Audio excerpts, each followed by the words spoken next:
Imagine a world where your neighbor could transform into a ravenous beast under the full moon.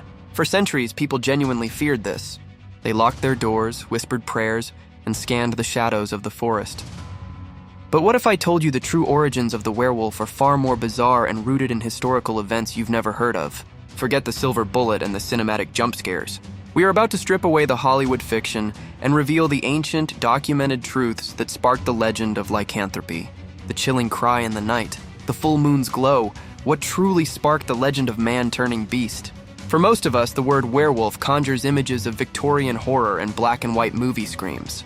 We think of a creature born from a bite, cursed by lunar cycles. But to understand the true origins, we must dive into the ancient world, where the werewolf was more than a monster. It was a symbol of war, of justice, and sometimes even of the gods themselves. Forget Hollywood. We're going back thousands of years to a time when documented accounts of men changing into wolves weren't just campfire stories. They were considered historical fact, woven into the very fabric of society. Prepare to challenge everything you think you know about these legendary creatures. Our journey begins in ancient Greece, with the tale of King Lycaon. This story is perhaps the genesis of the term lycanthropy, the mythical or delusional ability of a human being to physically transform into a wolf. According to the poet Ovid, King Lycaon, a tyrannical ruler of Arcadia, insulted the god Zeus by serving him a meal made from human flesh, his own son no less. In divine fury, Zeus transformed Lycaon into a ravenous wolf. The change was instant, brutal, and permanent. His nature didn't change, only his form did. Lycaon, in his wolf body, retained the same bloodlust he had as a king. Crucially, in this very first account, the moon had nothing to do with it. It was an act of divine punishment. Simultaneously, we look to the Norse sagas. Here, the wolf was revered, not just feared. Warriors known as Ulfhednar, literally wolf hides, were legendary berserkers. They wore wolf skins into battle, fought with the ferocity of the beasts, and were said to be immune to fire and iron. They didn't physically transform, but they channeled the spirit of the wolf. This is where we separate the myth from the documented reality. As the centuries turned, the concept of transformation became less about divine punishment and more about criminology and mass hysteria. In medieval Europe, the werewolf ceased to be a mere monster and became a legal defendant. We have documented historical trials of individuals accused and convicted of being werewolves. These are not folklore, these are court records. Consider the case of Peter Stubbe in 16th century Germany. He was a wealthy farmer, but under torture, he confessed to being a werewolf who had killed and eaten over a dozen people, including his own son. He even claimed to possess a magical girdle that allowed him to transform into a monstrous wolf. Stubbe was brutally executed in 1589. But what does this tell us?